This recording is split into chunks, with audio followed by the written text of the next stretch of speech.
my last semester we had C++ even in B.Sc maths. So that is when actually my interest came in computers. First internship that I did was at LimeRoad as a quality assurance intern. Amazon visited our campus, so I appeared for that. They had a coding round, but I was not able to do that. So my journey ended with the mentorship. I did MCA from NIT Allahabad, like top tier 1 college, and there were no subjects like this. No. Okay, so I'll tell you there are certain non-negotiables when it comes to cracking data engineering interview.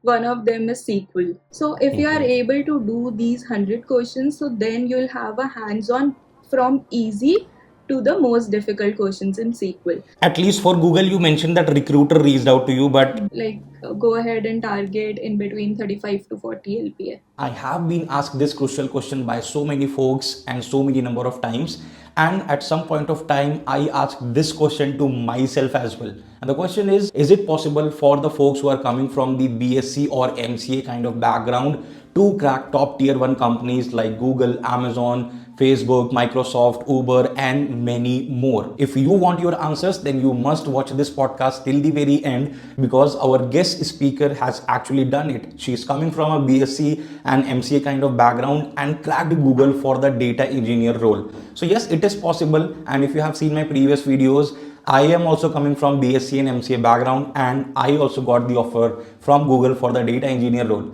But the question is, what needs to be prepared, how you need to progress, what all skill set you need to acquire, how the interview process at Google will look like for the DE role, how you need to prepare your resume, the portfolio, the kind of projects, everything you should need to know so that you can prepare yourself accordingly. And despite coming from such B.Sc, MCA kind of background, you are also able to crack such type of companies. So make sure to watch it till the very end and let me know in the comment section which one is your dream company to work for the data engineer role. I will definitely bring someone from those companies to have a podcast and get more answers from them for any of your questions. So let me know in the comments, and if you're new to the channel, then make sure to hit the subscribe button as well and press the notification icon. And I'm super excited to announce that I am launching the very first batch of GCP Data Engineering Mastery Live Classroom Bootcamp on the Grow Data Skills. This will be the very first batch, and similar to this one, we had a AWS services with the projects bootcamp as well,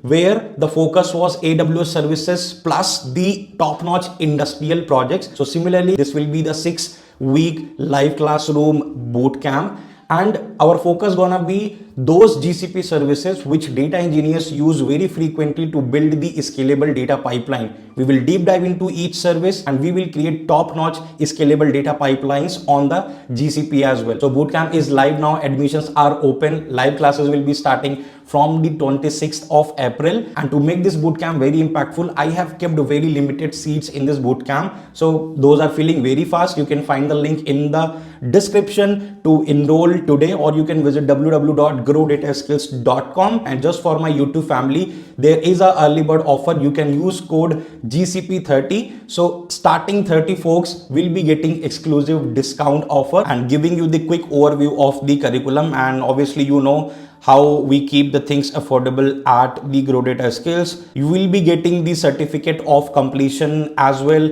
Live doubt support will be there after the live classes as well, and private Discord community for the offline doubt support as well. So these are the things you are going to get in this bootcamp. And the tech stack curriculum will be this one. You can see we will be starting from the setup of GCP free tier account, the Google Cloud Storage, then Google functions, moving on to the GCP Cloud Scheduler, then coming to the GCP PubSub and the GCP Cloud SQL, Bigtable, CDC on top of it. After that, we will move on to the Dataproc, running the PySpark scripts, Data Fusion for streaming, then BigQuery, in-depth, Composer like Airflow for scheduling, dedicated industrial projects part, the dedicated placement assistance as well, where I'll help you in the resume preparation, LinkedIn profile, job hunting. You can see such kind of amazing success stories on your screen, that how our students are making us proud by cracking top tier companies with be packages of more than 1 CR, 2 CR. And yes, you can also do that. So make sure to enroll in the GCP Data Engineering Mastery Live Classroom Bootcamp. Link is in the description. All right. So thank you so much, Simran, for joining me. I'm really excited to have a discussion about your journey in the data engineering space and most importantly cracking the Google. So it would be really good if you can give a short introduction about yourself, your education background, where you worked previously and where you are at currently.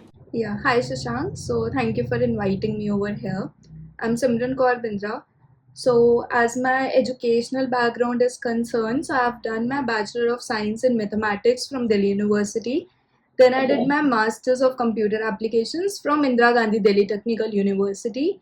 And right now I'm working as a data engineer at Google. And I must say, this podcast will be very important for the people who come from these background because I have a similar background. I did my B.Sc from that physics, math, and computer science background, then did MCA. So I have been asked this kind of question a lot.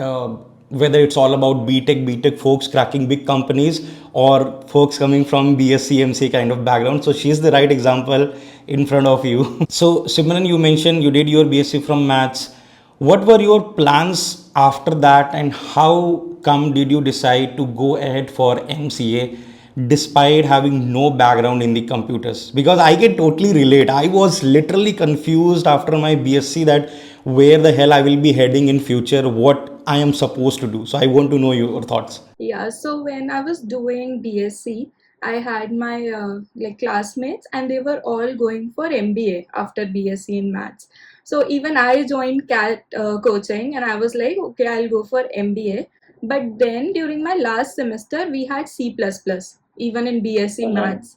So that is when actually my interest came in computers and I was like, this is what I want to do and let me give it a try.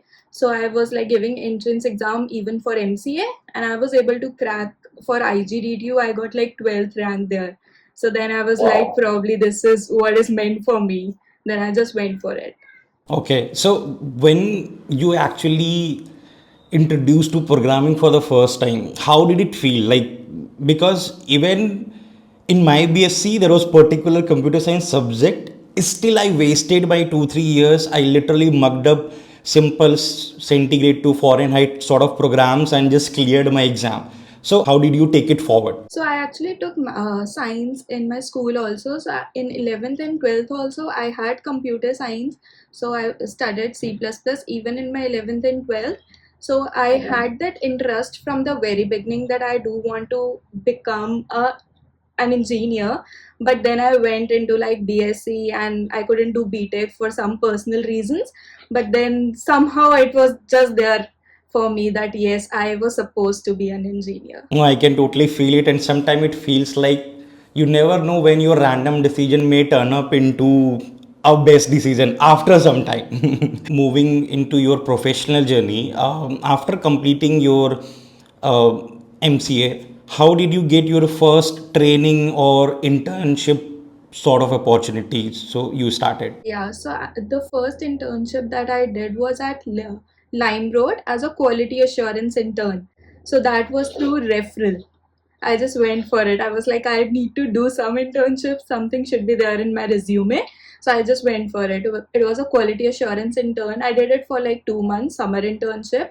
And after that, there is like ACMS program. So Amazon visited our campus, and this one is only for women. So I appeared for that. They had a coding round that was on HackerRank, and then I was able to crack it. So some of us were given a 6 months of mentorship under Amazon, and at the end of the mentorship, we were even given like chance to go for the internship at Amazon. Given that we cracked the interviews, but I was not able to do that, so my journey ended with the mentorship itself. So it's very interesting that somebody got into the QA profile. So I want to know that during the MCA, what was your actual aspiration in terms of your engineering journey? What you started planning, that what sort of profile you are actually looking for? Yeah, so actually I become because I was coming from this maths background, so that gave me an edge when it came to data science, when it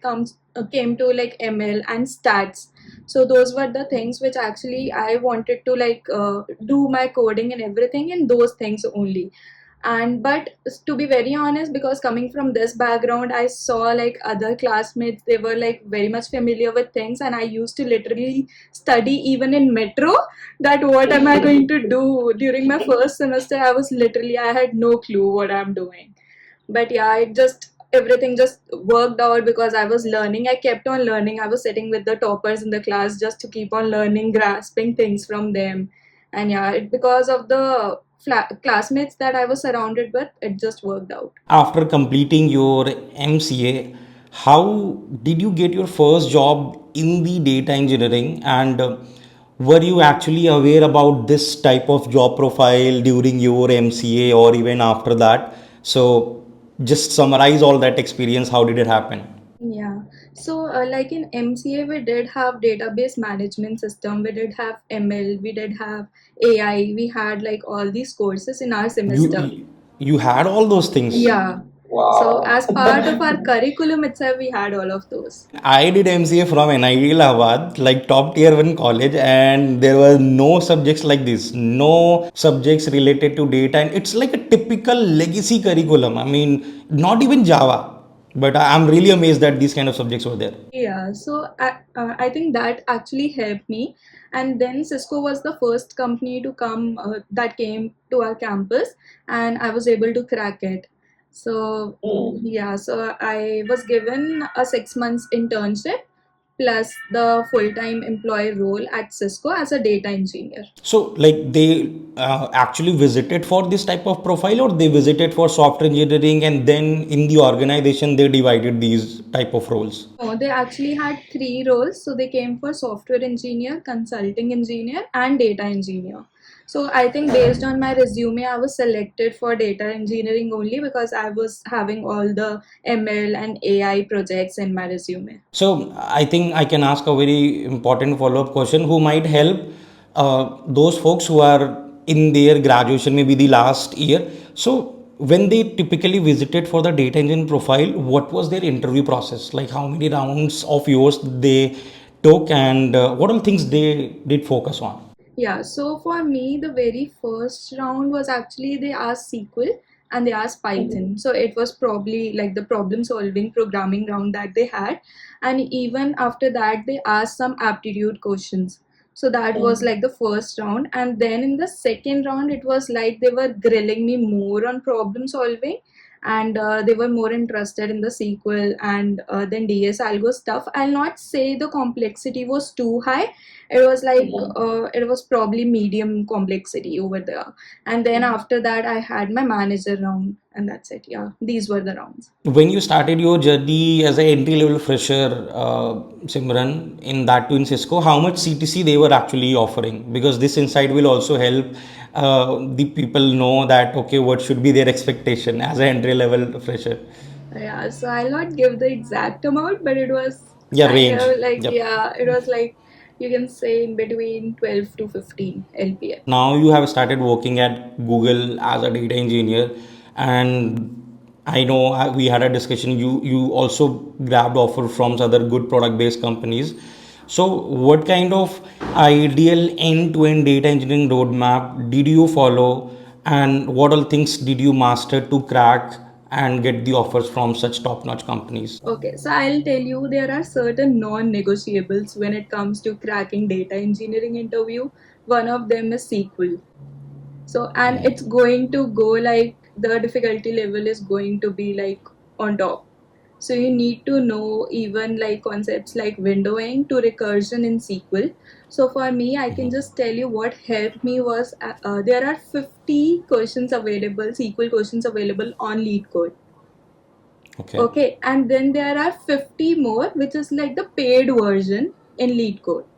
So if you are able to do these 100 questions, so then you'll have a hands-on from easy to the most difficult questions in SQL. So this actually helped me out. So this is the first thing I would say. The second thing is DS algo. So in DS algo, you don't have to go to like DP and graphs and trees. But if you are able to do all the arrays and string problems, that should be okay for you. So because whatever interviews I have given, I have always got string questions. I don't know somehow, but all the questions which I got were for, regarding strings. Then the third thing I would say is actually database design. They do ask a lot of database design questions, be it scalability, be it ERDs, be it the secondary design and everything. So they ask all of that, high level, low level designs, and then they'll probably ask you how would you go for auto scaling, how would you balance your load and everything. So they cover a lot of cloud concepts also when it comes to database design. So these were the things, and other than that, it's like the manager round, so they'll always check if you're a good fit or not. So now this is more from the interview perspective, but I also want to know from the core data engineering perspective in these many years, what all things did you master to tackle your day-to-day job responsibilities? Like considering the cream layer of data engineers, what all things they are learning these days to stand in the best group? So I would say it's all about, so data engineering is about building the data pipelines. So it's about, actually it can be either ETL or ELT. So regarding that, you need to know like where your data is getting loaded. So the concept of data warehousing comes. So probably you need to have that concept very clear. For example, Snowflake is very in nowadays. So for me, I have worked on Snowflake. So I have a hands-on on that. Then I have worked on cloud technology. I worked on AWS. So that was another like a thing that is very much asked out there in the market. Then I was working in Python and SQL. So I think all of this added to my skill set that I was possessing, and that helped me out. Maybe a small follow-up question. You mentioned you have worked on AWS mostly. So let's say when you are applying for such type of companies and they in their JD they might be looking for GCP or Azure. So what do you think? I mean, learning one cloud technology in the beginning is good enough because companies will not bother about it, or maybe you have felt something else during the interviews? Yeah, so actually, I have like I am AWS Solution Architect Associate level certified, as well as I have taken Data Engineering GCP certificate. So I have both of, I know both of the cloud technologies over here. So one thing that I am very much sure of is that the concepts are going to remain same. So if we are talking about cloud servers, the concept remains same, that you have a cloud machine, right? Whether it is like, if we talk in terms of AWS, it will be EC2, right? The concepts are just going to remain same, the terminologies will change. So even if you are able to do like have expertise on one of these cloud providers, it is like absolutely good. So did you do only these two certifications, or you would like to suggest few more which you feel could add a great value in someone's profile and resume? Yeah, so I have two more. I have in Python programming. One is 𝗶𝗶𝗶𝗶, that is the entry level Python programming certificate, and another is 𝗶𝗶𝗶𝗶. So that is the associate level Python programming certification. So I have these two, and they actually added that edge to my resume that yes, I have the knowledge of Python. What all things related to AI you are using in your day-to-day job responsibilities? Are you using it, or maybe sometimes you felt scared that why people are unnecessarily talking about that AI is going to replace all type of job profiles? So what have you felt in last one and a half year after this AI boom? Yeah, so I would say I have not used AI anytime till now in my job profile as a data engineer, because I feel like we are actually the enablers of data, and when it comes to AI and ML, these are like used by the data scientists who are consuming the data which we are providing, right? So there is a distinction between the data engineers and the data scientists. We are not using AI, we are not using ML, we are just providing them the data to enable them to make the business decisions. So that's what their task is. Can you put like the detailed process you had for the D role at Google? I'm definitely not going to ask what exact questions did they ask, but how many rounds overall, like their sequence, what type of rounds they were, and in each round, what all things they were focusing on. If you can categorize topic wise or the tech stack wise, that would be helpful for them to prepare. Okay, sure. So actually, a recruiter reached out to me on LinkedIn for this profile, and then I said yes, and then I had my first telephonic round with the HR. So in that they actually like check if you are a good fit for the company, but also they ask you DS algo questions as a Q&A, the HR Oh, itself. recruiter. Yeah, Wow. so they are like technical hiring recruiter. They're not just hiring recruiter. So they do have that knowledge. So I was being asked as a Q&A, like you just have to tell in, like it was kind of, you think it of an MCQ round. So that was the Probably very, like a very basic screening round just to filter out yeah, unnecessary yeah, candidates. correct. Yeah. So that was the first round that I had, and then after that I was shortlisted, and the second round was actually SQL and database design round. So in SQL, I was being asked like 4 questions, and then I was like asked follow-up questions also. And mostly, I would say that you should actually have a good hands-on on windowing and grouping and, like I said, recursion. So all of that is very much needed. And then in the database design round, they were actually asking me, I was given a use case and I had to tell like how would I keep on scaling it. So they would ask me, if you have used this first thing for scaling, for example vertical scaling, then what would be the next thing that you can do. So for example caching, then what would be the next thing you can do. I'll go to horizontal scaling or something like that. So they'll keep on asking you. So it's like about grilling and trying to figure out if you'll be able to design a database or not. So this Okay. was the second round. Yeah. Then comes the third round, which is the DS algo round. So in the DS algo round, I would say it was the, I was just asked one question, and it wasn't like the difficulty was medium. It was not that high, but I would say the interviewer was actually very pretty smart, and he was like checking if I'm covering each and every edge case or not, if I'm communicating well, what's going on in my mind. So he was actually checking each and every line. Why have you written this? So what's the logic behind this? So that is how it went. So there was this DS Algula round, and the last round was the manager round. So basically they check if you can thrive in ambiguity and how good of a fit you are, what is your background and everything. This is going to be very helpful, at least for those who feel Google's interview process for data engineer is very tough. It is actually not. I have Yeah. even given the interview, I have cracked it. So I can definitely say if you are a data engineer, you have prepared really well. I mean, Yeah. you can easily crack Google, no doubt about it. At least for Google, you mentioned that recruiter reached out to you, but as I know, you have also got other offers. So the next question is, when you started looking for new opportunities out of Cisco, how were you applying? I mean, obviously, your target would have been the top tier companies, good product based companies. So, how you actually started applying? How did you get these type of interview calls, and which kind of strategy, tactics, or platform maybe helped you the most to grab more opportunities? Yeah, so after I like when I started applying for jobs, so there is one trick that I like to tell. I don't know if anybody knows or not. But what I used to do was I used to go and apply on their career portals, and even if I feel that that job is not a good fit for me, I'll still go and apply. How it helps is that your resume will get updated in the company's DB every 2 to 3 months. So you want to make sure that when they are going through those resume, yours is one of them. So Oh, that's what I used to do. I don't know how I figured it out, but every 2 to 3 months I would go and just keep on applying at their career page.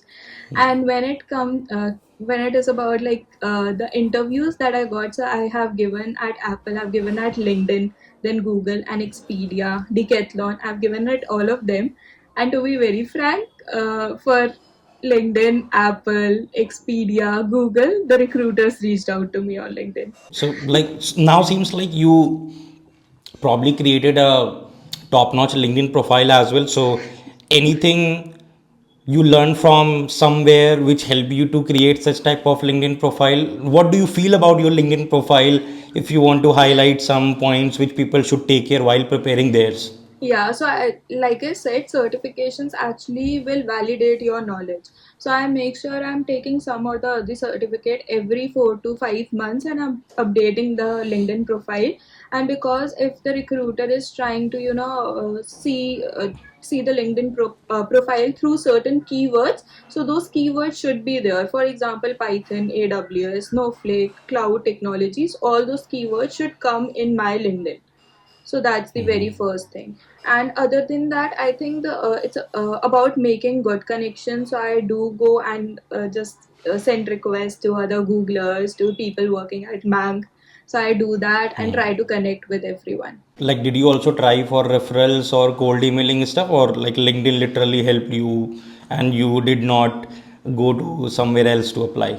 So, like after the recruiter reached out to me for Google, I did ask for referral from a friend of mine. I got the referral, but I don't think so it made any difference because the recruiter already reached out to me. In case of Expedia, actually, I applied through the career portal, and then the process was carried ahead. We have almost talked about a lot of things, but still one thing is left, the resume, because this is something which is going to be the key factor. So any tip you want to share with our viewers which you followed to prepare the perfect data engineer resume, anything which is followed by you?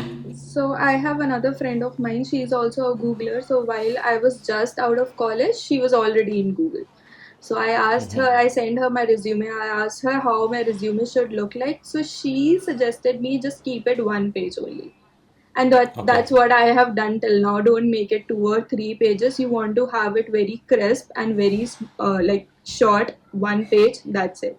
And you need to add whatever you have worked on till now. You need to like use keywords like ETL when it comes to data engineering. Then you need to use keywords like ETL, cloud technologies that you worked on. For example, I worked on Airflow, and that is also very asked for right now in the companies in the industry, right? So I used to put on all the keywords, and then I would say the educational background that is there and the certificates. And also I had like one ML project that is published on IEEE, so that was also one thing that was there in my resume. So all of this makes a difference. Since you interviewed for these top tier companies, so at your experience level, which I'm assuming somewhere 2 to 3 years of experience, I guess, or more than that? I have like 3.5 years. Yeah. 3.5 years, yes. So with this particular years of experience, what sort of CTC cap all these type of top tier companies actually offering? So I think with this sort of experience that I have and the number of years of experience that I have, so if someone has to target, you can go ahead and target in between 35 to 40 LPA. 35 to 40, the overall CTC component, Yes. including stocks and all. Yeah, this is really helpful, Simran, I must say. And yeah, that was all I had for you, and I think I have covered most of the things which can help all the aspiring data engineers to prepare themselves. So I'm really thankful. A big thanks from my side and the entire audience side that you came and shared your wonderful experience. So big thanks. Yeah, thank you, Shashank, for having me here. It was great talking to you, sharing everything that I have experienced, the interview process and everything, and probably I'll be able to help out others also. Absolutely. And I'll definitely pin your LinkedIn profile as well in the description so that people can reach out to you and if they want to ask anything. So Sure. do check out that. So that is pretty much I had for all of you in this amazing podcast. I hope you have enjoyed the entire conversation with Simran, how she moved from this B.Sc to Google. This feels inspiring, and if you find it informative, then make sure to give a like in the big number, share it with your fellow friends who are preparing for this role and aspire to crack the big tier companies. And if you're new to the channel, then make sure to hit the subscribe button and press the notification icon. And don't forget to enroll yourself in my upcoming GCP Data Engineering Mastery Bootcamp. It will be live classroom bootcamp, classes starting from 26th of April. We will deep dive into the services of GCP and we will build top quality projects around that one. So link has been given in the description. You can visit www.growdataskills.com and a very special discount offer for my YouTube family, 𝗶cie_𝗶𝗹 for first 30 user. Do it right now and I will see you in the live classroom bootcamp.